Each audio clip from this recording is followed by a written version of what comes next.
Сәлеметсіздер ме? Менің атам Рахимов Ертай. Бүгінгі видео сабақта біздер Virtual Robotics Toolkit бағдарламасымен танысамыз. Бұл бағдарлама роботпен виртуалды ортада жұмыс істеуге арналған. Сіз кодты жазып, оны роботқа жүктеп, үш өлшемді ортада оны тексере аласыз. Алдымен осы бағдарламаны ашып жіберейік. Бұл бағдарламаны орнату бойынша нұсқаулық біздің STEM порталымызда орналасқан. Сіз оны жүктеп, ашып көре аласыз. Бағдарлама ашылған кезде сендердің алдарыңызда мынандай терезе ашып шығады.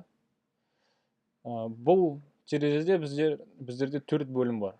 Біріншісі Sim Basics, Competitions, First Lego League және WRO. STEM олимпиадасы кезінде сіздерге Competitions бөліміне өту қажет. Одан кейін электронды поштаңызды және құпия сөзіңізді енгізіп, жіберуді басып жібересіз. Одан кейін сайыс түрін таңдап, сайыса бастай беруге болады. Қазірше осы бағдарламамен танысу үшін біздер құм салғыш деген тапсырманы орындап көрейік. Окей батырмасын басып, күте тұрайық. Жарыс кезінде, сайыс кезінде сендерде осындай сияқты басқа тапсырмалар да болады. Ашылған кезде мынандай үш өлшемді ортаны көресіз. Біздерде ортада робот орналасады. Оған сіз EV-Trip бағдарламасы арқылы программасын жаза аласыз. Ең алдымен үстіңгі менюмен танысып көрейік. Сол жақта шетте біздерде үш батырма бар. Бірінші батырма ол жаңа сайысты бастау батырмасы, яғни сіз егер осы сайысты ашып бастасаңыз, бірақ келесі сайысқа өткіңіз келсе, сіздер осы жаңа батырмасын басып, кез келген басқа тапсырманы орындай аласыз. Одан кейін, егер сіз мына тапсырманың белгілі бір деңгейіне жетсеңіз, оны сақтап қойсаңыз, және келесі күні оны қайтадан ашқыңыз келсе, мына ашу батырмасын басасыз. Одан кейін, егер сіз бүгін осы тапсырманы белгілі бір нүктеге дейін орындап, белгілі бір деңгейге жетіп, оны сақтағыңыз келсе, сақтау батырмасын басасыз.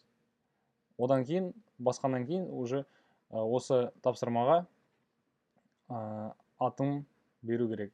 Яғни, осы тапсырманың аты құмсалғыш болса, оны құмсалғыш немесе өзіңіздің атыңызды жазып жібересіз. Одан кейін артқа және қайталау батырмалары. Болдырмау. Яғни сіз белгілі бір әрекет жасасаңыз, бірақ оны қайтарып жібергіңіз келсе, қайтару батырмасын басып жібересіз. Ал егер оны қайтадан осы орынға алып келгіңіз келсе, қайталау батырмасын басасыз. Енді келесі батырма ол симуляцияны бастау деген батырмасы. Яғни, егер сіздің бағдарламаңыз дайын болса, оны тексергіңіз келсе, симуляцияны бастау батырмасын бассаңыз, мынандай жасыл сызық пайда болады. Жасыл сызықты көрсеңіз, сіз тапсырманы орындауға кірісе аласыз. Одан кейінгі келесі батырмалар, олар камераны үш өлшемді ортада айналдыруға арналған. Яғни сіздер тышқанның оң жақ батырмасын басып тұрып, бұлай айналада не болып жатырғанын көре аласыз. Осы айналдырудың бірнеше әдісі бар. Бірінші әдісі ол операторлық камера, яғни камераны жылжыту. Осы функцияны таңдағаннан кейін сіздер осы камераны жоғары төмен оңға солға қозғалтай аласыз. Одан кейінгі функция ол объектті жылжыту, яғни таңдалған объектті қозғау. Егер біз роботты таңдасақ, біз оны оңға солға, алдыға артқа және жоғары төмен қозғалтай аламыз. Келесі ол айналдыру, яғни біздер осы роботты таңдап, оны бұлай үш өлшемді ортада айналдыра аламыз. Енді келесі функциялар, олар маңызды функциялардың бірі болып табылады. Мысалы, сізге осы тапсырманы орындау үшін қосымша бір сенсорлар керек дерлік. Оларды қосу үшін біз мына батырманы басамыз. Бірақ қазір ол оған басу мүмкін емес, себебі біздер объектті таңдамадық. Объектті таңдау үшін, объект дегеніміз ол біздің роботымыз. Оны таңдау үшін біздер осы екі функцияның бірін таңдауымыз керек. Яғни осы екі камераның функциясында біздер объектті таңдай аламыз. Енді роботымызға басайық, объект таңдалды. Одан кейін біз қосымшалар деген батырмасына басып, кез келген датчикті немесе сенсорды қоса аламыз. Мысалы, осы сайыс үшін бізге түс датчигі керек болатын болса, түс датчигіне басып, оны сол жақ немесе оң жаққа жалғай аламыз. Сол жаққа басатын болсақ, мына жерде жасыл түсті сенсор пайда болады. Біз оны былай тышқан арқылы айналдырып көре аламыз. Егер таңдап болсаңыз, қосу деген батырмасына бассаңыз, ол роботта пайда болады. Одан кейін окейға басамыз. Енді біз роботтың алдында жаңа сенсорды көре аламыз. Оған қоса кейбір тапсырмаларда сіздерде роботтан белгілі бір объектіге дейін арақашықтықты өлшеу керек болады. Ол үшін сіз маркер деген функцияны қолдануыңыз керек болады. Ол үшін маркер деген батырмаға басайық. Одан кейін сіз маркердің түсін таңдай аласыз. Ол ең алдымен қызыл болып тұрады, бірақ одан кейін сіз кез келген түсті таңдай аласыз. Мысалы, мен жасыл түсті таңдайын, одан кейін окей батырмасына басайын. Бұл функция роботтан объектіге дейін немесе кез келген объекттің арасында арақашықтықты өлшеуге көмектеседі. Мысалы, қазір мына роботтан мына объектіге дейін арақашықтықты өлшейік. Ең алдымен мен роботқа бір рет басамын, одан кейін объектіге басамын. Бас болғаннан кейін біздерде экранда арақашықтық шығады. Яғни роботтан мына объектіге дейін 78,125 сантиметр екен. Одан кейін келесі объектіге басқан кезде біздерде қосымша бір арақашықтық пайда болады. Яғни мына объектіден мына объектіге дейін 68,3 сантиметр.